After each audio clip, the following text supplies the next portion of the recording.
The last question type I want to look at is matching. So again, starting from the Properties tab and going down to Add Edit Questions. It's a new question type, so I go to New and click Matching.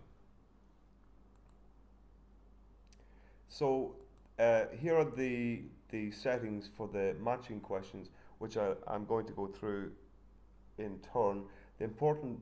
One of the important things is the points that you give for this question, because you have a number of elements that you're including. So let's see. Again, I'll leave the title blank. The points I'll come back to at the end.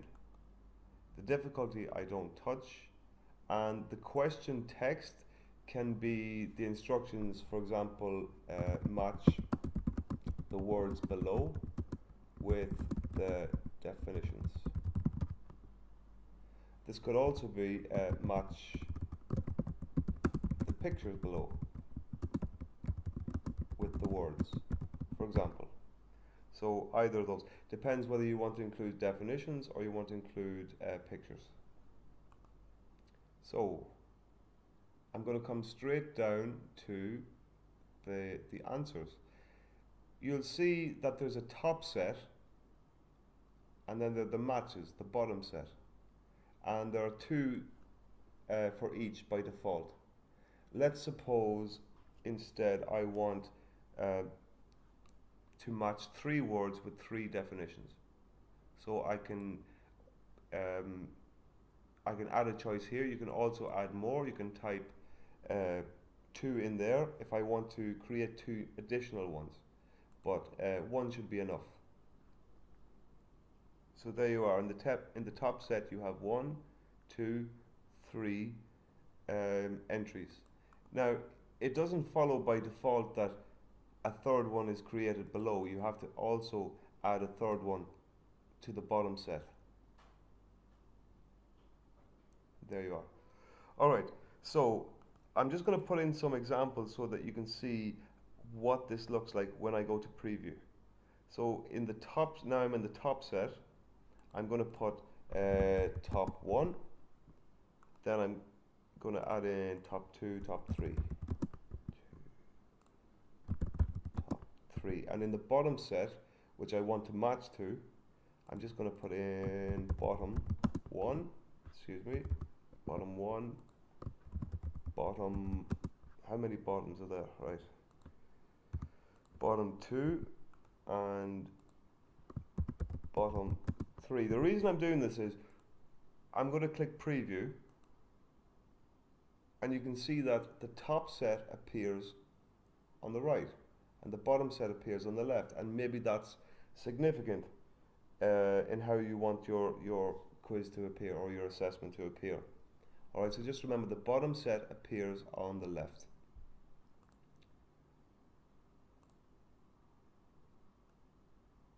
Okay, now because of the LMS glitch, none of my work was saved.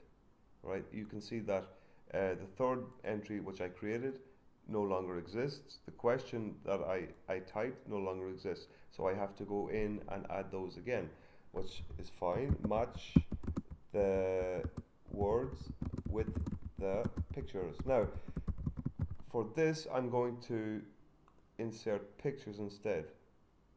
So remembering that I want my words to appear on the left, I'm going to put them in the bottom set, and I want my pictures to appear on the right. I could use definitions, and I could type my definition in there, but for this example, I'm going to put a picture instead.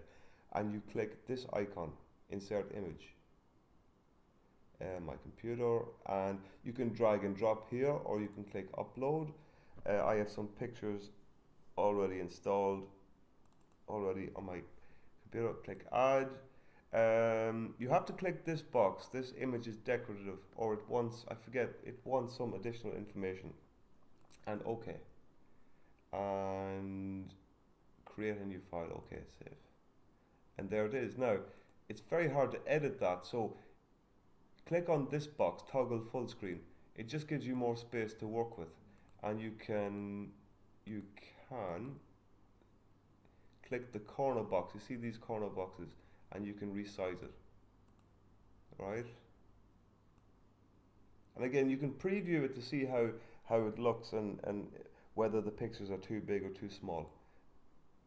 All right, and again, click that box to untoggle the full screen, and you can add your picture to the next one.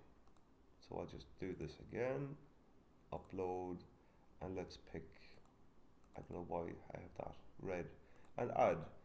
Again, this image is decorative. You don't need to add anything into this box, and OK. Again, toggle full screen and resize, and maybe that's OK for me, and untoggle full screen. So there I have my two pictures. In the bottom set, I want to add in the words. The first one, earbuds, and the second one, red. Again, it's a nonsense example, but I'm just doing it to demonstrate. You'll notice here, where does it say? Somewhere it says that answers are automatically randomized. There we go. Matches are randomized when taking the question, so you don't have to worry about that. No, remember in the multiple choice question we had to specifically choose to randomize, but in this question type they're automatically randomized. And I'm happy that the answers match. That matches picture 1 and that matches picture 2. Okay, for the points up at the top, just in this example I've included 2 pictures, so I'm just going to give 2 points. If I had 8 pictures, I'd put 8 points, right? If I had 8 in each set, and that's it, and you can save. So there you go. There's my matching question. It has 2 points. If I want to create a second one, again I save and copy, and then edit that copied version. Just to go through this one more time, the question text is just the instructions that you want the students to do. Now there's something I forgot to do. There is something I forgot to do, is the grading. If I put all or nothing, again, the student must get every single one correct or they get 0. Right minus wrong doubly punishes them. So this is the one I usually choose, equally weighted. So of the 2 questions, of the two matchings included in this question, if I get one wrong, well, if I get one wrong, I get both wrong. But let's say you had 8 and I got 6 correct, then I would only get 2 wrong. Okay, so I think for this kind of question, that's fair. So save. So you can see there, perfect example how it's important to go back in and check your settings. I forgot to amend the grading for that question. So alright, so again, to preview, match the words with the pictures. Red is number 2, earbuds is number 1, and then the bottom section shows you what the correct answers are. Alright, so I'm done. I am done editing this question, and I am returned to the properties page. And if I want to come back and edit this later on, I can save and close.